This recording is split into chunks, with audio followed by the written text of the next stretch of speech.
There's a new type of entity that was just adopted in Vermont and North Carolina called an L3C, which is a low-profit corporation, which is a way of incorporating the United States with a combined social mission in a for-profit entity.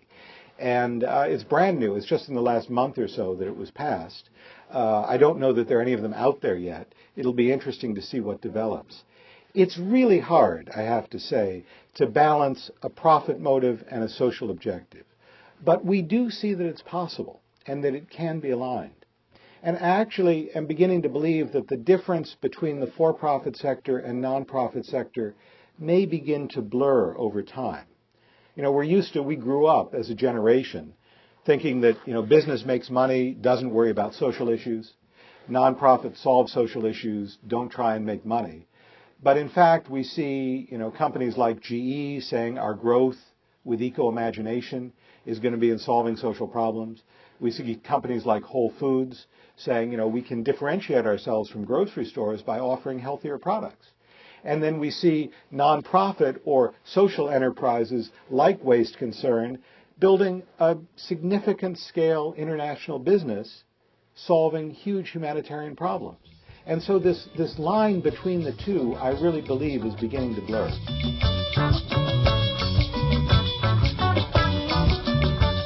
I think there is a core of people in the social entrepreneurship movement. And in some ways it grows out of the venture philanthropy movement in the United States. And there are folks like Mario Marino and Paul Shoemaker, who I think of as leaders in the venture philanthropy movement in the U.S. Certainly Mohammed Yunus, you mentioned, leader in microfinance, and Axion, another major microfinance company,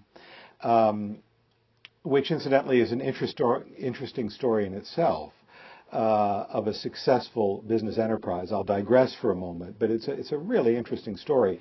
Axion helped start a nonprofit bank in Mexico called Compartmentos. And it was doing microfinance loans, very poor people, very small amounts. About 6 years ago, they decided to convert to a for-profit bank in order to be able to offer a wider range of services. And they raised about $6 million of capital to do it. They grew very rapidly, and they went public about a year ago, and they went public with a $3 billion capitalization. Axion, the nonprofit, made about $300 million on its investment, and a lot of the employees of this bank made a lot of money. Now, the reason they were so profitable is they had a 50% return on equity. And the reason they had a 50% return on equity is the interest rate they were charging on their microfinance loans was somewhere around 80% a year. Now, it's a really interesting ethical question. They say this is lower than what people could borrow at elsewhere. And by showing how profitable it is to make money available to the poor, we're going to create a huge industry here. Lots of other players will come in. The profit margins will go down with competition, but we'll build a huge industry. Others, and really Mohammed Yunus takes a very different point of view and says, we should be charging the least amount we need to charge to cover our costs. But it's hard to tell which is the right answer here.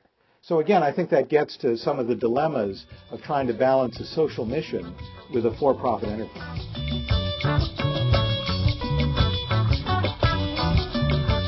One great example, I mentioned GE earlier, but they have a terrific project which I think really describes or exemplifies what can be done when a company takes the lead. There is an association of black employees of GE.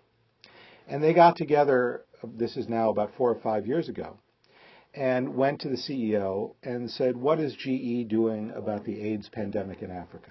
This is something, it's not a market you sell in, it's not a big market for you, but it's something we care about and we think the company should be doing something about. Now, GE could easily have written a check to any of a dozen different charities that deal with AIDS in Africa. But instead they said, we're pretty good at solving problems. Let's see what we can do as a company. And they sent teams of executives to different countries in Africa. They interviewed hundreds of people who were experts in the area. And they said, we want to actually develop clinics, healthcare clinics that can help people. You know, we make medical equipment. We make water purification. We make electrical generators. We make a lot of the stuff you need for a successful clinic. But we need to find a country where there's a need, but there's also enough of a stable infrastructure that whatever we put in place will continue to be operated by the government going forward. And so they really triaged different countries, and they picked Ghana, and they decided to start with a specific district in Ghana, 100,000 people. The only health care was a single midwife. And they said, let's build a clinic there, and we need the government to guarantee that they will provide a doctor and nurses if we provide the clinic. And we need the local townspeople to help to dig trenches for the water pipes and to help construct the actual physical facility. And we need the nonprofits in the area to help teach people how to use the clinic and to help spread awareness of it. So we can't do it alone, but we can come in and we really know how to get these things done. And in 9 months from the time that those black employees came to the CEO, there was a completely equipped and functioning clinic opened there in Ghana. And GE said, this is pretty cool. And you know what? We could do more of this. And so they began to expand to other districts in Ghana. They began to expand to other countries in Africa. They're now opening clinics at the rate of 1 a month. And we asked them, when is this program going to end? And they said, it's not going to end. This is how we do philanthropy now. We're not just writing checks. We're really using our executives, our equipment, our capabilities to directly try and bring about solutions to social issues.